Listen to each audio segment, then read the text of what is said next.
রাজবাড়ী ১ আসনের সাবেক সংসদ সদস্য ও সাবেক শিক্ষা প্রতিমন্ত্রী কাজী কেরামত আলীর জামিন আবেদন নামঞ্জুর করে তাকে কারাগারে পাঠানোর নির্দেশ দিয়েছেন আদালত।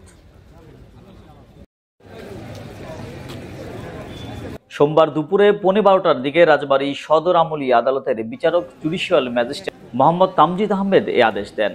এর আগে রোববার রাতে ঢাকা থেকে গ্রেপ্তার করা হয় সাবেক এই এমপিকে। তাকে গ্রেপ্তার করে ঢাকা মহানগর গোয়েন্দা পুলিশ ডিবি। রাজবাড়ী আদালতের public prosecutor PP Abdur Razzaque জানান, বৈষম্য বিরোধী ছাত্র আন্দোলনে হামলার মামলায় কাজী কেরামত আলী এজাহার নামীয় ২ নম্বর আসামি। কাজী কেরামত আলী সাহেব উনি রাজবাড়ী জিআর হলো ৩32/2024, এটার ঘটনার তারিখ হলো 18/7/24। এই মামলায় উনি ২ নম্বর আসামি, হুকুমের আসামি। তার হুকুমে অন্যান্য আসামিরা আগ্নেয়াস্ত্র, দেশীয় অস্ত্র সহ বৈষম্য বিরোধী ছাত্র জনতার উপরে আক্রমণ করে, তাদের আহত করে, বোমা বিস্ফোরণ করে ভীতিকর পরিস্থিতি তৈরি করে। এই মামলায় তার বিরুদ্ধে সুনির্দিষ্টভাবে অভিযোগ আছে।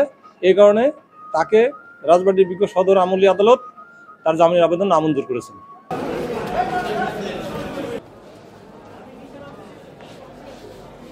গত 18 জুলাই রাজবাড়ী শহরের বড়পুল এলাকায় ছাত্র জনতার উপর হামলার ঘটনায় গত 30 আগস্ট 170 জনের বিরুদ্ধে মামলা করা হয়।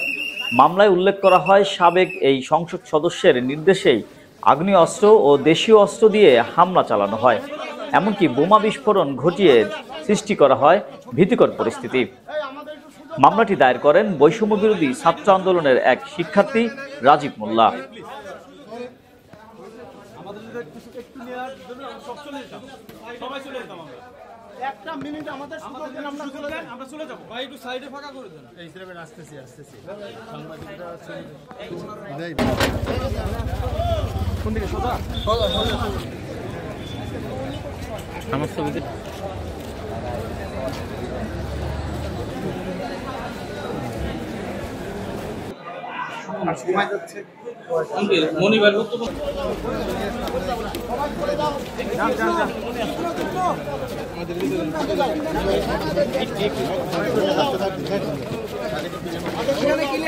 সামনে কে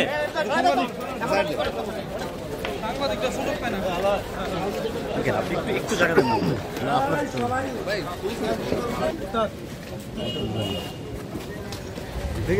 লোকটুকু দিন ধরেন।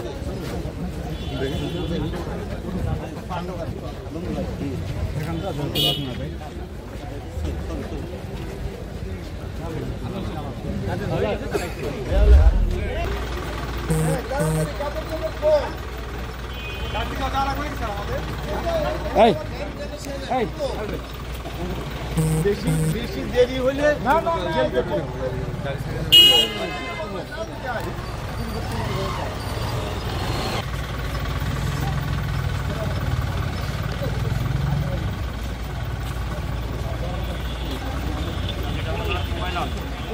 সামনেতে সরেন, সামনেতে সরেন। হাই মোহাম্মদ আলী ভাই,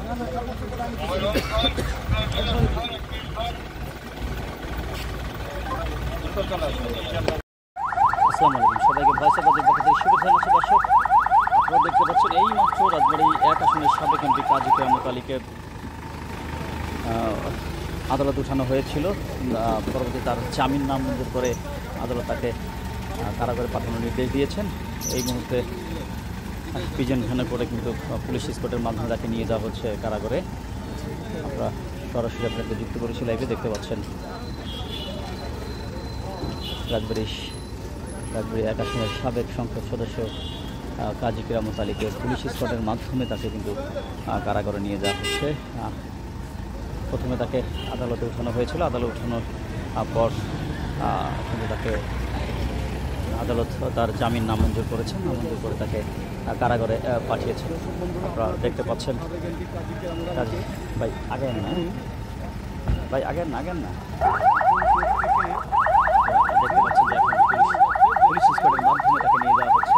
এই কাজী কেরামত আলী এবং কাজী এরাদত আলীর নেতৃত্বে ছাত্র জনতার উপরে বোমা, গুলিবর্ষণ এবং অতর্কিত দেশীয় এবং আগ্নেয় অস্ত্র দ্বারা আক্রমণের ফলে যে মামলাটিতে হয়েছে, সেই মামলায় আজকে বিজ্ঞ আদালতে এই আসামির পক্ষে জামিন চাওয়া হলে আমরা এজাহারকারী বাদী পক্ষে অর্থাৎ ছাত্র জনতার পক্ষে আমরা এই জামিনের বিরোধিতা করে বলি যে তিনি এই 15 বছর 7 মাস এই রাজবাড়িতে ত্রাসের রাজত্ব করেছে এবং তিনি হচ্ছে সারা পৃথিবীর মধ্যে এই কাজী কেরামত আলী একটা বিষয়ের জনক, যে নাকি রাজবাড়ী জেলা আওয়ামী লীগের সেক্রেটারি থাকাকালীন সময়ে নিজের সেক্রেটারিশিপ নিজের আপন ভাই কাজী এরাত আলীর নামে স্ট্যাম্পে লিখিত দিছে, যা পৃথিবীর কোথাও পাবেন না। এই ধরনের অর্বাচীনমূলক কাজ করা এই ধরনের একজন ব্যক্তি, এবং শুধু তাই নয়, তার কাছ থেকে বিভিন্ন চাকরি সূত্রে যারা 10 লক্ষ টাকা এবং তার অধিক টাকা নিয়েছিল তারা শেষ পর্যন্ত চাকরিও দেয়নি এবং টাকা ফেরত পায়নি, যেটা এই মামলার ভিতরে লেখা আছে, আপনারা দেখবেন। হ্যাঁ, সুনির্দিষ্ট অভিযোগ থাকায় আদালত জামিন আবেদন নামঞ্জুর করে কাজী কেরামত আলীকে কারাগারে পাঠানোর নির্দেশ দেন।